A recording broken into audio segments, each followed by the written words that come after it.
सर्वसामान्यांच्या हक्काचा आवाज जागर जनस्थान।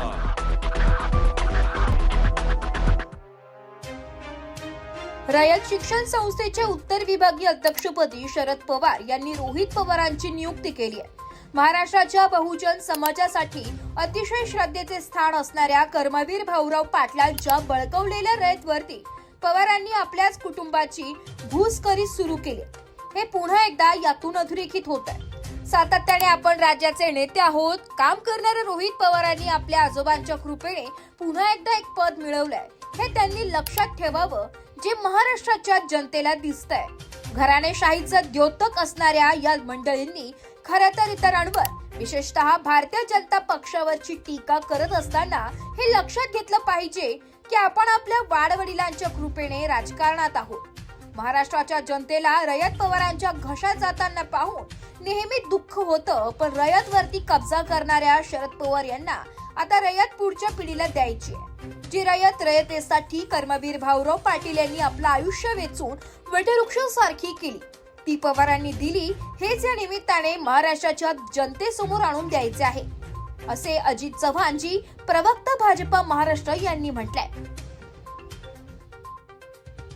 कधीकाळी भारतीय जनता पक्षामधनं जिल्हा परिषदेच्या एका गटाकरता उमेदवारी मिळावी म्हणून धडपडणाऱ्या, नंतर अजितदादांच्या कृपा आशीर्वादानं नगर जिल्ह्यामधल्या मतदारसंघातनं आमदारकी मिळवलेल्या रोहित पवारांना अखेर आजोबा शरदराव पवारांच्या आशीर्वादामुळं रयतच्या उत्तर विभागीय अध्यक्षपदाची जबाबदारी मिळाली आहे।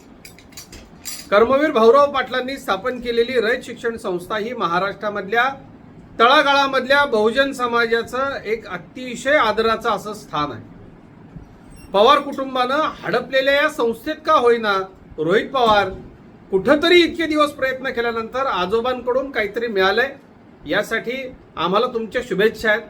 पण मागे वळून बघताना हे निश्चितपणे लक्षात ठेवा की भारतीय जनता पक्षाचा प्रत्येक कार्यकर्ता हा स्वतःच्या बळावरती घडलेला आहे। आपल्या मतदारसंघात पडलेले मोठमोठे खड्डे, रस्त्याची राहिलेली कामं आणि मॉन्सून पूर्व जी कामं आहेत त्याच्याकडे थोडं लक्ष द्या आणि आजोबांच्या कृपेनं जे काही मिळालंय, रयत बळकवलेली आहे आणि ती परिवारामध्येच हळूहळू पवार वाटतायत, याचं द्योतक असणाऱ्या या अध्यक्षपदासाठी खरं तर महाराष्ट्राची जनता तुम्हाला मनापासून कधीच शुभेच्छा देणार नाही, पण करा, घराणेशाही साजरी करा। पण यापुढं भारतीय जनता पक्षावरती बोलताना इतर सगळी बोटं आपल्याकडे आहेत, हे लक्षात ठेवा। आणि या शुभेच्छा या घराणेशाहीला अधोरेखित करण्याकरता रोहित पवार तुम्हाला मी मुद्दाम देतोय। जागर जनस्थानसाठी प्रतिनिधी संदीप नवसे, नाशिक।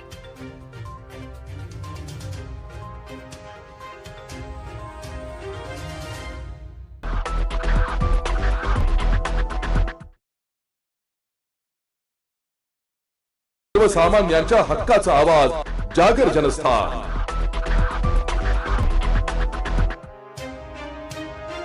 नाशिक रोड, ठाणे व पिंपरी चिंचवड, पुणे येथील घरफोडीतील आरोपीला नाशिक रोड गुन्हे शोध पथकाने मोठ्या शिताफीने ताब्यात घेतलाय। पोलीस उपायुक्त किशोर काळे यांनी प्रसार माध्यमांना दिलेल्या माहितीनुसार घरफोडीतील तसेच चोरीतील आरोपींचा शोध सुरू असताना नाशिक रोड गुन्हे शोध पथकाचे सहाय्यक पोलीस निरीक्षक प्रवीण सूर्यवंशी व गुन्हे शोध पथकातील पोलीस हवालदार विशाल पाटील, सागर आडणे, महेंद्र जाधव, पोलीस हवालदार कांबळे, अरुण गाडेकर, रोहित शिंदे, योगेश रानडे हे देवी चौकातील सराफ बाजारात गस्त घालत असताना त्यांना गोपनीय माहिती मिळाली की एक इसम चोरीतील सोने विक्री करण्यासाठी सराफ बाजार येथे येणार आहे। त्यानुसार वरिष्ठांच्या मार्गदर्शनाखाली सदर ठिकाणी सापळा रचून सचिन भगवान सहजराव, वय वर्ष 25, राहणार ताथवाडे, नवले वस्ती, तालुका मुळशी, जिल्हा पुणे याला ताब्यात घेतलाय। त्याच्या अंगझडतीत एकूण 23 तोळे सोन्याचे दागिने व 1 तोळा सोन्याची लगड असा एकूण 35 लाखांचा मुद्देमाल आढळून आलाय। त्याच्याकडे अधिक विचारपूस केली असता त्याने पिंपरी चिंचवड, पुणे, ठाणे तसंच नाशिक रोड भागात घरफोडी केल्याचं कबूल केलंय। सदरची उल्लेखनीय कामगिरी नाशिक पोलीस आयुक्त संदीप कर्णिक, पोलीस उपायुक्त परिमंडळ 2 किशोर काळे, सहाय्यक पोलीस आयुक्त सचिन बारी यांच्या मार्गदर्शनाखाली नाशिक रोड पोलीस ठाण्याचे वरिष्ठ पोलीस निरीक्षक जितेंद्र सपकाळे, पोलीस निरीक्षक बडेसाब नाईकवाडे, पोलीस निरीक्षक अतुल चौधरी, सहाय्यक पोलीस निरीक्षक प्रवीण सूर्यवंशी, गुन्हे शोध पथकाचे पोलीस हवालदार विशाल पाटील, सागर आडेने, महेंद्र जाधव, संध्या कांबळे, अरुण गाडेकर, रोहित शिंदे, योगेश रानडे अशांनी यशस्वीरित्या पार पाडले.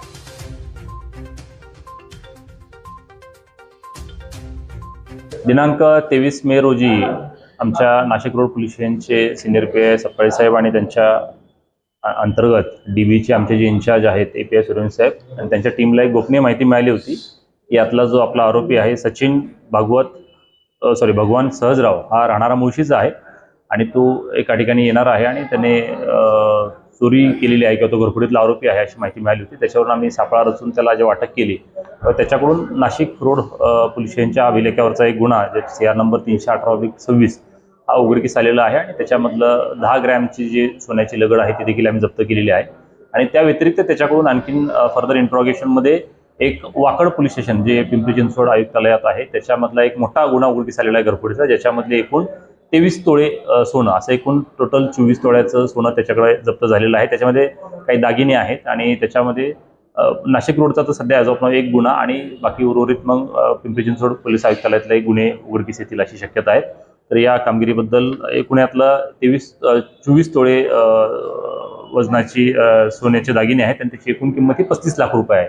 अशी एक चांगली कामगिरी आमच्या नाशिक रोड पोलीस स्टेशनच्या डीबीनं केलेली आहे. त्याच्याबद्दल मी आमचे डीबीचे ए.पी.आय. सूर्यवंशी साहेब आणि त्यांची सर्व टीम यांचं देखील त्या ठिकाणी अभिनंदन करतो.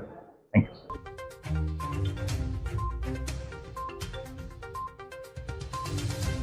जागर जनस्थानसाठी प्रतिनिधी संदीप नवसे, नाशिक.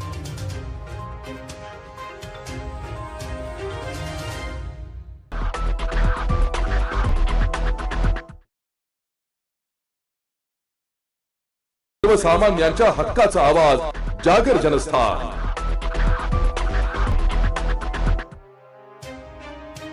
लग्नसराईमुळे आणि सुट्ट्यांची आनंद घेण्यासाठी बाहेरगावी गेल्याची संधी साधून शहरात घरफोडी, सोनसाखळी तसेच मोटरसायकल चोरीच्या प्रमाणात वाढ झाली आहे. असाच एक प्रकार जेलरोड, पवारवाडी, ब्रिजनगर येथील वैभव लक्ष्मी अपार्टमेंट येथे राहणाऱ्या मनीषा निलेश मोरे या सहकुटुंब पालघर येथे फिरण्यासाठी गेलेले असताना 21 मे रोजी पहाटेच्या दरम्यान मोटरसायकलवर आलेल्या तिघा भामट्यांनी त्यांच्या बंद फ्लॅटचा गडीकोंडा कशाच्या तरी साह्याने तोडून घरात प्रवेश केलाय. बेडरूम मधील लोखंडी कपाटाच्या लॉकर मधून सोन्याचे मंगळसूत्र व त्यातील लहान मोठ्या वाट्या, कानातील झुमके, इतर मौल्यवान वस्तू आणि 60,500 रुपयांची रोकड असा एकूण 1,17,500 रुपयांचा ऐवज चोरून नेलाय.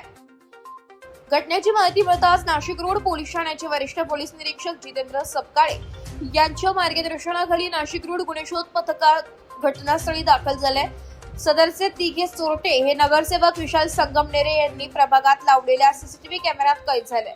सदर तिघेजण मोटरसायकलवर आल्याचे सीसीटीव्ही कॅमेऱ्यात निदर्शनास येत असल्याने पोलिसांना त्यांची ओळख पटवण्यात मदत होणार आहे. यातही राहुल नगर, भैरवनाथ नगर, पंजाब कॉलनी, श्री स्वामी समर्थ केंद्राजवळ सोनसाखळी चोरी तर शिवाजीनगर येथील गणपती मंदिरात चोरी झाल्याची घटना सदर सीसीटीव्ही कॅमेऱ्यात कैद झाली होती. त्यावेळी सीसीटीव्ही कॅमेऱ्याच्या आधारे पोलिसांनी चोरट्यांची ओळख पटवून त्यांना जेरबंद करण्यात पोलिसांना यश आलं होतं. सदरची घटना सुद्धा सीसीटीव्ही कॅमेऱ्यात कैद झाली असून लवकरच सीसीटीव्ही कॅमेऱ्याच्या आधारे चोरट्यांचा शोध घेऊन चोरी गेलेला मुद्देमाल हस्तगत करण्यात येईल असे आश्वासन नाशिक रोड पोलिसांनी दिले. प्रभाग क्रमांक 18 मध्ये नगरसेवक विशाल संगमनेरे यांनी ठिकठिकाणी लावलेल्या सीसीटीव्ही कॅमेऱ्याचा फायदा नागरिकांना होत असून काही प्रमाणात घरफोडी आणि चोरीच्या प्रमाणांवर आळा बसलाय हे नक्कीच.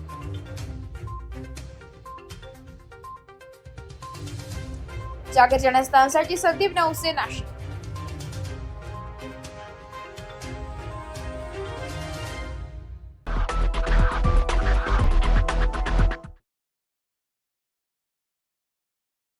एक बात कह दूं, ये वीडियो हर किसी के लिए नहीं है.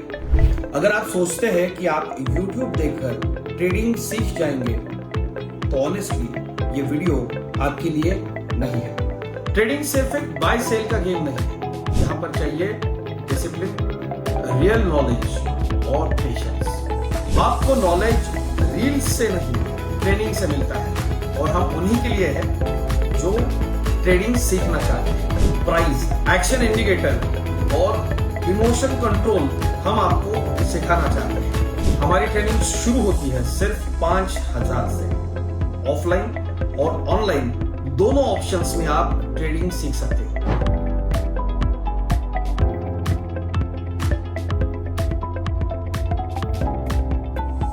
अगर 5,000 इन्वेस्ट करने में प्रॉब्लम है तो फिर ट्रेडिंग में करियर करने का आइडिया छोड़ दीजिए। अगर आप सीरियस हो, ट्रेडिंग के स्किल को बिल्ड करना है, साइड इनकम बनाना है, आपका फ्यूचर सिक्योर करना है, तो स्क्रॉल मत करो। फॉर्म भरिए, ट्रेनिंग लीजिए और सही तरीके से ट्रेडिंग के अपने स्किल्स को बेटर कीजिए।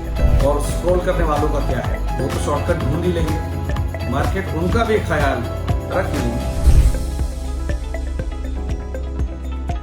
सर्वसामान्यांच्या हक्काचा आवाज जागर जनस्थान।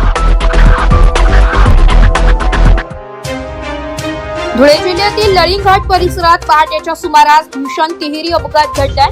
या दुर्घटनेत 6 जणांचा जागीच मृत्यू झाला असून तब्बल 26 जण जखमी झाल्याची प्राथमिक माहिती समोर आली आहे। मिळालेल्या माहितीनुसार सुरुवातीला रेतीने भरलेला डंपर आणि ट्रक यांच्यात जोरदार धडक झाली। अपघातानंतर टोल कर्मचारी व पेट्रोलिंग पथक घटनास्थळी पोहोचून जखमींना बाहेर काढण्याचे काम करत होते। दरम्यान भरधाव वेगाने येणाऱ्या ट्रॅव्हल्स बसने अपघातग्रस्त ट्रक आणि डंपरला जोरदार धडक दिली आहे। या भीषण धडकेत ट्रॅव्हल्सच्या केबिन मध्ये बसलेल्या काही जणांचा जागीच मृत्यू झालाय। अपघातात जखमी झालेल्या 20 ते 22 जणांना तातडीने धुळे जिल्हा रुग्णालयात उपचारासाठी दाखल करण्यात आले।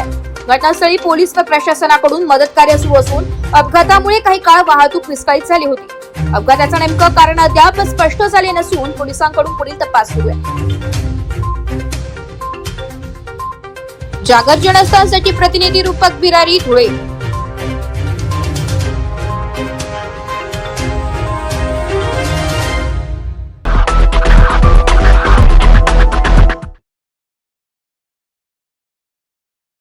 सर्वसामान्यांच्या हक्काचा आवाज जागर जनस्थान।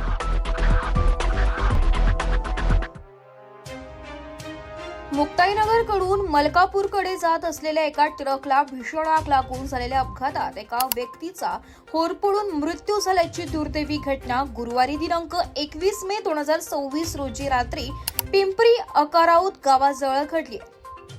या घटनेमुळे परिसरात मोठी खळबळ उडाली आहे। मिळालेल्या माहितीनुसार ट्रक क्रमांक GJ25W 4226 हा पशुखाद्य घेऊन मुक्ताईनगर कडून मलकापूर कडे जात होता। दरम्यान पिंपरी अक्काराऊत गावाजवळ ट्रकचा भीषण अपघात झालाय। अपघात होताच ट्रकने अचानक पेट घेतल्याने काही क्षणातच आगीने विकराळ रूप धारण केले। अपघातानंतर ट्रक चालकाने प्रसंगावधान राखत गाडीतून उडी मारून स्वतःचे प्राण वाचवले। मात्र ट्रक मधील दुसऱ्या व्यक्तीला अपघातामुळे बाहेर पडता न आल्याने तसाच आगीत होरपळून मृत्यू झालाय। जखमी चालकावर सध्या रुग्णालयात उपचार सुरू असल्याची माहिती मिळाली आहे। घटनेनंतर स्थानिक नागरिक व प्रशासनाने तातडीने धाव घेत आगीवर नियंत्रण मिळवण्यासाठी प्रयत्न केलाय। मोठ्या प्रयत्नानंतर आग आटोक्यात आणण्यात यश आले। दरम्यान ट्रकला आग नेमकी कशामुळे लागली असे कारण अद्याप स्पष्ट झालेले नाही। घटनेची माहिती मिळताच पोलीस व फॉरेन्सिक पथक घटनास्थळी दाखल झाले असून पुढील तपास सुरू आहे। जागर जनस्थानसाठी फराज अहमद, जळगाव।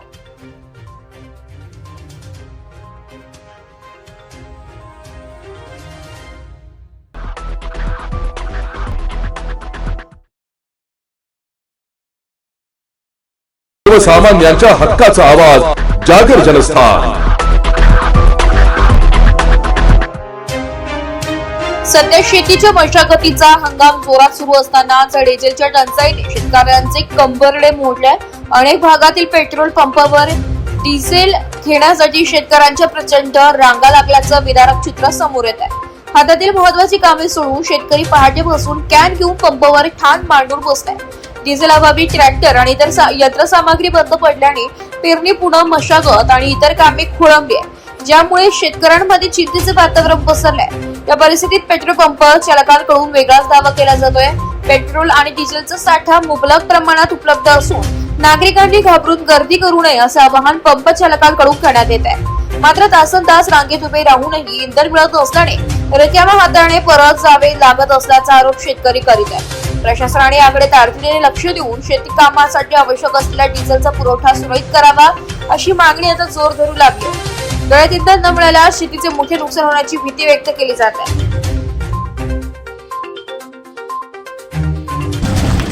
सध्या शेतकऱ्यांना डिझेलच्या टंचाईचा सामना करावा लागत आहे.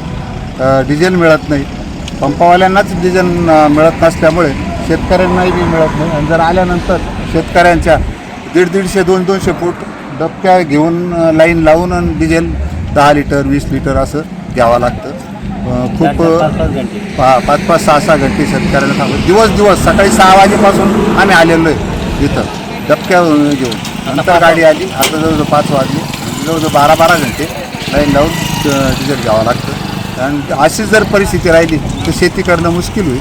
शेतकऱ्यांनी शेती कशी करायची? आता काय पहिले दिवस ते राहिले, प्रत्येकाकडे ट्रॅक्टर वगैरे अशा पद्धतीची वाहनं झाल्यामुळे डिझेलची आवश्यकता आहे.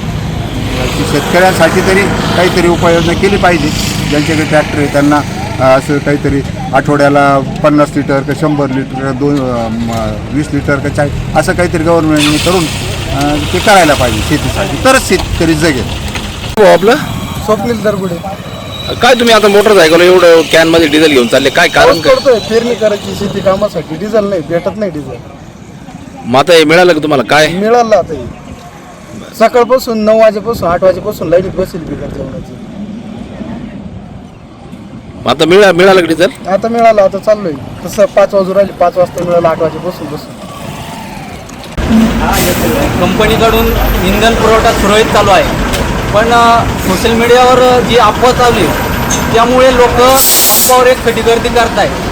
लोकांना एकच सांगू इच्छितो, पेट्रोल डिझेल कंपनीकडून व्यवस्थित येतं आहे, पुरवठा व्यवस्थित आहे, पण लोकांनी गर्दी करू नये. आवश्यक तेवढाच पुरवठा न्यावा, जास्त गर्दी करू नये. लोकांना एवढंच सांगितलं.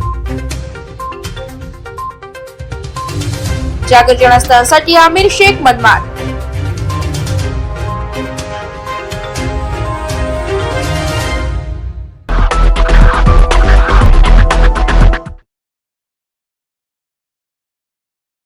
एक बात कह दूं, ये वीडियो हर किसी के लिए नहीं है. अगर आप सोचते हैं कि आप YouTube देखकर ट्रेडिंग सीख जाएंगे तो ऑनेस्टली ये वीडियो आपके लिए नहीं है. ट्रेडिंग सिर्फ एक बाय सेल का गेम नहीं है. यहाँ पर चाहिए डिसिप्लिन, रियल नॉलेज और पेशेंस. आपको नॉलेज रील्स से नहीं, ट्रेनिंग से मिलता है, और हम उन्हीं के लिए हैं जो ट्रेडिंग सीखना चाहते हैं. प्राइस, एक्शन इंडिकेटर और इमोशन कंट्रोल हम आपको सिखाना चाहते हैं. हमारी ट्रेनिंग शुरू होती है सिर्फ 5,000 से. ऑफलाइन और ऑनलाइन दोनों ऑप्शंस में आप ट्रेडिंग सीख सकते हैं.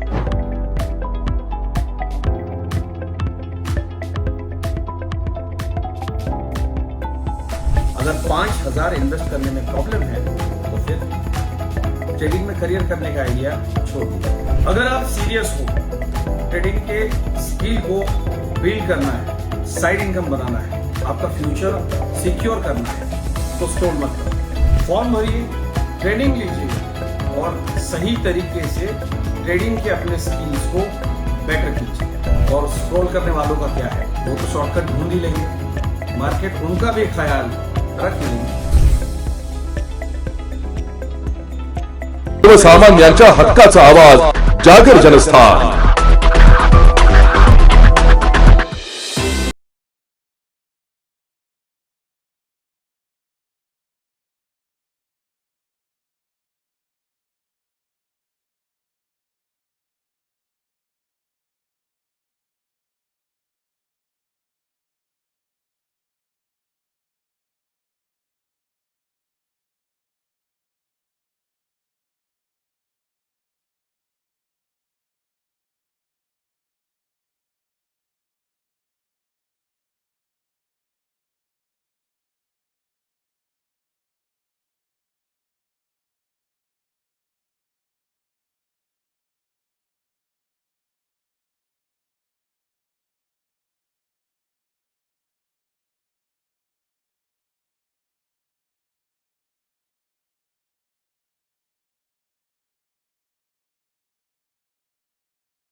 सर्वसामान्यांच्या हक्काचा आवाज, जागर जनस्थान. पंपांवरती पाहणी करण्यासाठी आलेला आहे. नक्की काय विषय आहे सर? आपण आपली पूर्ण महसूल प्रशासन आहे, त्याच्यामध्ये SDO, तहसीलदार, SIOs, पूर्ण सप्लाय डिपार्टमेंट, त्यासोबतच पोलीस प्रशासन, SP साहेब देखील माझ्यासोबत आहेत, SDPOs असतील, PIs असतील, या सगळ्यांची आपण बैठक घेतली. त्यांच्यासोबतच पूर्ण ISL, BPCL, HPCL, नायरा आणि रिलायन्स या कंपनीचे सेल्स ऑफिसर्स आणि रिटेल आउटलेट्सचे पण सर्व लोक त्याच्यामध्ये उपस्थित होते आणि पूर्ण स्टॉक पोझिशन आपण घेतलेली आहे.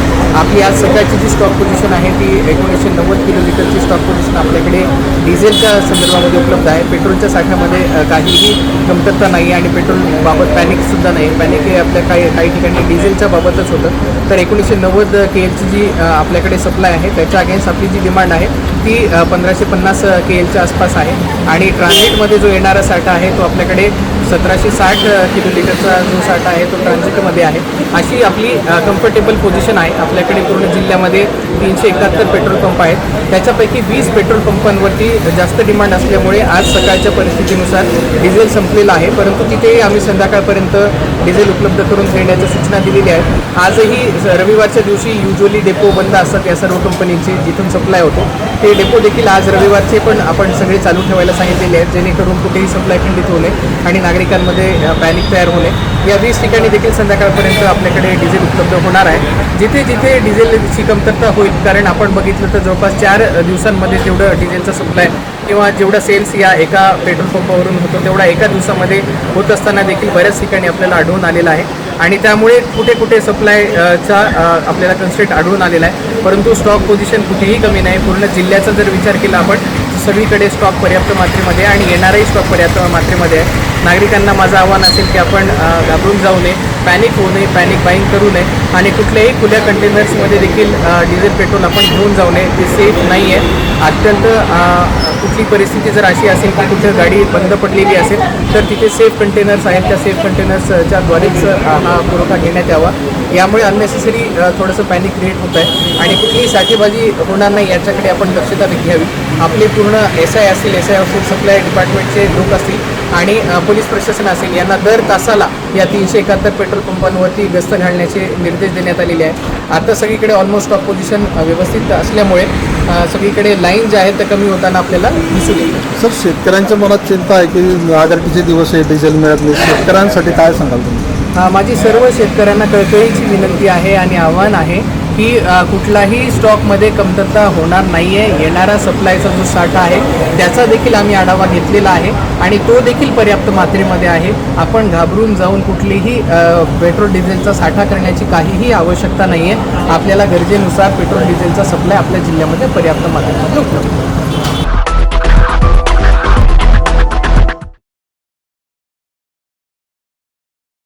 सर्वसामान्यांच्या हक्काचा आवाज, जागर जनस्थान.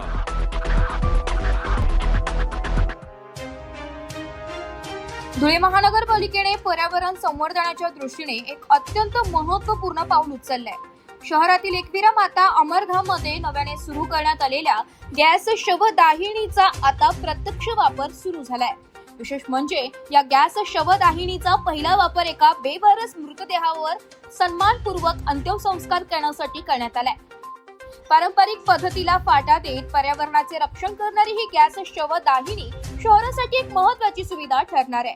या सुविधेमुळे प्रदूषण आणि दुर्गंधीचा प्रश्न मार्गी लागणार असून नागरिकांनी या पर्यावरणपूरक सुविधेचा जास्तीत जास्त लाभ घ्यावा असे आवाहन मनपा प्रशासनाकडून करण्यात आले. धुळे महानगरपालिकेचे आयुक्त आणि वरिष्ठ अधिकाऱ्यांच्या मार्गदर्शनाखाली हा पहिला अंतिम विधी पार पडला. या संदर्भात माहिती देताना मुख्य स्वच्छता निरीक्षक लक्ष्मण पाटील यांनी सांगितले की अवधान शिवार परिसरात दीपक महिराळे नावाच्या एका व्यक्तीचा बेवारस मृतदेह आढळून आला होता. पोलिसांकडून कायदेशीर प्रक्रियेची माहिती मिळाल्यानंतर ओम दंड, पाणेश्वर वखारचे सतीश उघडे आणि महानगरपालिका प्रशासनाच्या संयुक्त विद्यमाने एकविरा माता अमरधाम मधील या नवीन गॅस शवदाहिनीत त्या मृतदेहावर विधिवत अंत्यसंस्कार करण्यात आलाय. या गॅस वाहिनीच्या वापरामुळे लाकडाची मोठी बचत होते, शिवाय कोणत्याही प्रकारचे प्रदूषण किंवा दुर्गंधी निर्माण होत नाहीये. या प्रक्रियेमुळे नागरिकांच्या आरोग्याला कोणताही धोका पोहोचत नसल्याचंही प्रशासनाने स्पष्ट केलंय. वाढते प्रदूषण रोखण्यासाठी आणि स्वच्छतेसाठी महानगरपालिकेने उचललेले हे पाऊल कौतुकास्पद असून शहरातील नागरिकांनीही यापुढे या गॅस शवदाहिनीचा वापर करावा असे आवाहन प्रशासनाने केलंय. मी लक्ष्मण पाटील, मुख्य स्वच्छता निरीक्षक धुळे महानगरपालिका धुळे. माननीय आयुक्त महोदय, उपायुक्त सो, अतिरिक्त आयुक्त सो यांच्या आदेशान्वये आणि मार्गदर्शनाखाली आज आपण धुळे शहरातील पहिली बेवारस आणि विद्युत गॅस वाहिनीवरती आज प्रात्यक्षिक म्हणून आपण एक बेवारस प्रेत अंत्यविधी केलेला आहे. त्याच्यामध्ये ते सदरचं प्रेत दीपक मैराडे म्हणून हे आवधान शिवारामध्ये बेवारस आढळून आलं होतं. पोलीस स्टेशनकडनं तसं आम्हाला खबर मिळाली आणि त्यानुसार आम्ही आज सदरची कारवाई आम्हाला ओम दंड पाणेश्वर वखार सतीश सुगडे यांनी या कामी मदत केली व त्यांच्या सहकार्याने आणि महानगरपालिका यांच्या दोन्ही संयुक्त विद्यमाने सदरचा अंत्यविधी आम्ही आज एकविरा माता अमरधाममध्ये गॅस वाहिनीमध्ये त्यांचा अंत्यविधी आम्ही सोपस्कार पूर्ण केले. याच्यामध्ये नागरिकांना आणि शहरांना एक आहे की याच्यामध्ये प्रदूषण होणार नाही आणि दुर्गंधी वगैरे येणार नाही आणि याच्यामध्ये कुठल्याही गोष्टीची नागरिकांना आरोग्याला कुठलाही याचा बाधा होणार नाही. तरी सदरचं जे गॅस वाहिनी आहे याचा जास्तीत जास्त नागरिकांनी लाभ घ्यावा असे मी धुळे महानगरपालिकेच्या वतीने लोकांना आवाहन करतो. जागर जनस्थानसाठी प्रतिनिधी रूपक बिरारी, धुळे.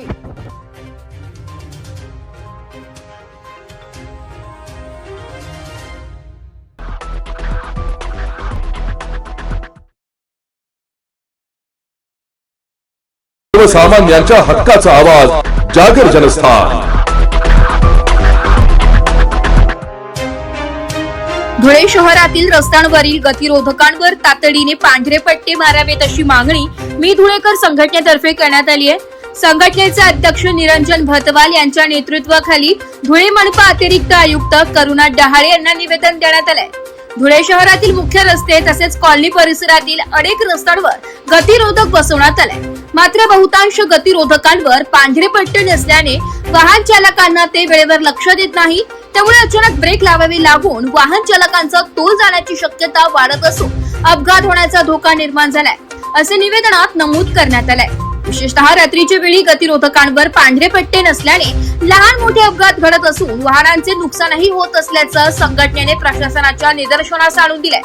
आता पावसाळा तोंडावर आला असून पावसाळ्यात रस्ते ओले असल्याने अचानक ब्रेक लावल्यास वाहने घसरण्याची शक्यता अधिक वाढते. त्यामुळे पावसाळा सुरू होण्यापूर्वी शहरातील सर्व गतिरोधकांवर तातडीने पांढरे पट्टे मारण्यात यावेत अशी मागणी करण्यात आली आहे. यावेळी मी धुळेकरचे अध्यक्ष निरंजन भतवी, दिनेश वाघ, छोटे भाऊ पोतदार, फरदीन शेख, आफ्रिदी शेख आदी जण उपस्थित होते.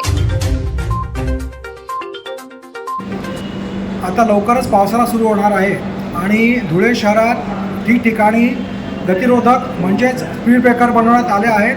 म्हणजे मुख्य रस्त्यांवर पण खूप ठिकाणी स्पीड ब्रेकर आहेत, गतिरोधक आहेत. त्याचप्रमाणे कॉलनी परिसरातही ठिकठिकाणी गतिरोधक आहेत व ते गतिरोधक हे दिसत नाहीत मुख्यतः रात्रीच्या वेळी. आणि आता पावसाळा सुरू झाल्यानंतर तर बिलकुलच समजत नाही व अशा वेळी छोटे मोठे अपघात होत असतात आणि मुख्यतः दुचाकी वाहन चालक जे असतात ते गतिरोधकांमुळे पडतात किंवा त्यांच्या गाड्या खराब होतात. म्हणून मी धुळेकर संघटनेतर्फे आम्ही उपायुक्त मॅडम यांना निवेदन देऊन मागणी केली आहे की पावसाळा सुरू होण्या अगोदर धुळे शहरातील मुख्य भागात तसेच कॉलनी परिसरात जिथेही गतिरोधक असतील तिथे पांढरे पट्टे मारण्यात यावे. त्यामुळे भविष्यात होणारे अपघात किंवा इजा किंवा वाहनांची होणारी दुर्दशा याच्यावर आळा घालता येईल आणि त्यासाठी त्यांनी ताबडतोब त्याच्यावर ॲक्शन घेण्याचे आम्हाला आश्वासन दिले आहे. जागर जनस्थानसाठी रूपक बिरारी, धुळे.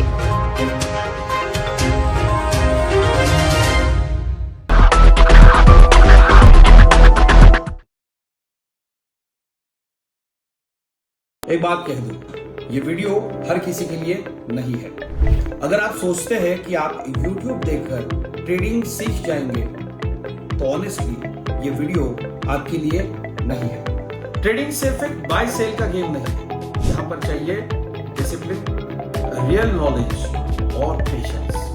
आपको नॉलेज रील्स से नहीं ट्रेनिंग से मिलता है और हम उन्हीं के लिए हैं जो ट्रेडिंग सीखना चाहते हैं, प्राइस, एक्शन इंडिकेटर और इमोशन कंट्रोल हम आपको सिखाना चाहते हैं। हमारी ट्रेनिंग शुरू होती है सिर्फ 5,000 से। ऑफलाइन और ऑनलाइन दोनों ऑप्शंस में आप ट्रेडिंग सीख सकते हैं।